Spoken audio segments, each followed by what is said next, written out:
unpacking the truth about the original Israelites. Have you ever wondered who actually wrote the Bible? I mean, really thought about it? We've been told that Moses wrote the first 5 books, the Torah, the foundation of the Old Testament. But did he? Or is that just what we were taught to believe? Because when you really break it down, Deuteronomy wasn't written when they told you it was. And the truth about where it came from, that changes everything. What they tell you. If you grew up in church, you probably heard that Moses wrote Genesis, Exodus, Leviticus, Numbers, and Deuteronomy, word for word, straight from God. But here's the problem. Moses never wrote it. And even mainstream biblical scholars will tell you that. The book of Deuteronomy didn't just appear out of nowhere. It was created for a reason. But before we get into that, let's talk about when it was actually written. When was Deuteronomy actually written? If Moses was alive around 1400 BCE, then Deuteronomy should have been written at that time, right? But historians and biblical scholars agree. Deuteronomy wasn't written until around 600 to 700 BCE. That's 600 700 years after Moses supposedly lived. Let that sink in. The book that supposedly came from Moses didn't exist until centuries after he was gone. So if Moses didn't write it, then when did it show up? And more importantly, who had something to gain from it? King Josiah and the discovery of Deuteronomy. Now, here's where it gets real. If you read 2 Kings 22, you'll see something interesting. King Josiah, who ruled Judah in the 7th century BCE, supposedly found an ancient scroll in the temple. This scroll, it just so happened to contain laws that perfectly supported Josiah's reforms, his push to centralize worship in Jerusalem, eliminate rival religious practices, and reinforce the power of the temple priests. Now tell me, if you were a king and suddenly discovered a lost book of laws that just so happened to support everything you wanted to do, wouldn't you be a little suspicious? Many scholars believe Deuteronomy was either written or heavily edited during Josiah's time to justify his political and religious reforms.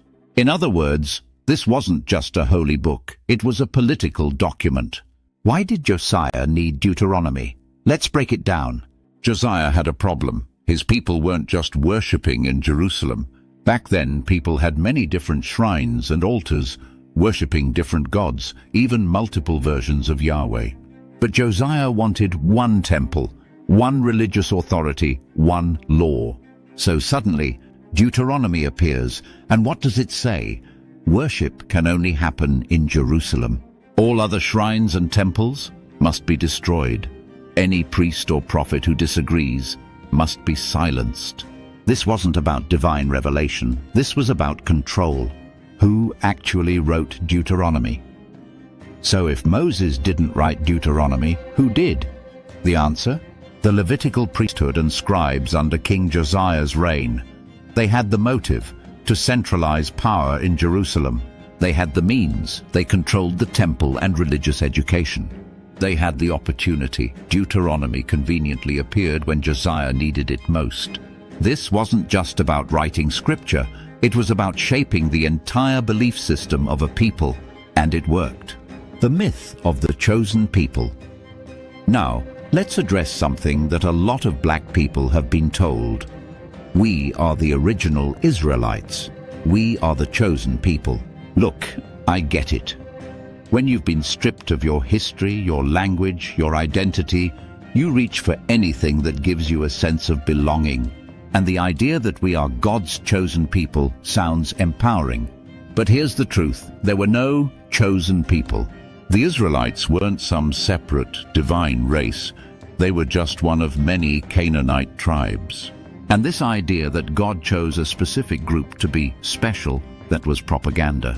It was written to create a national identity, to unite people under a single religious system. And guess what? Every empire has done this. The Egyptians, the Babylonians, the Romans, every great civilization has rewritten history to make themselves the chosen ones. Why does this matter today? Some people might say, okay, Brian, but why does this matter? Why should we care who wrote Deuteronomy? Because this is where our programming started. For centuries, people have lived and died believing this book was a divine command. Wars have been fought over it. Laws have been made from it. Identities have been shaped by it. But the reality? It was written by men, for men, to control other men. And once you understand that, you start to see the game. Final thoughts. So what do we do with this information? Do we throw everything away? Do we reject every spiritual teaching? No. But what we do need to do is wake up. Stop letting ancient books control your present life. Stop following laws that were never meant for you. Stop following laws that were never meant for you. Stop believing that your history begins and ends with a book that wasn't even meant for your liberation. Your history is bigger than this book. Your spirituality is deeper than what they told you. If this made you think even a little, good.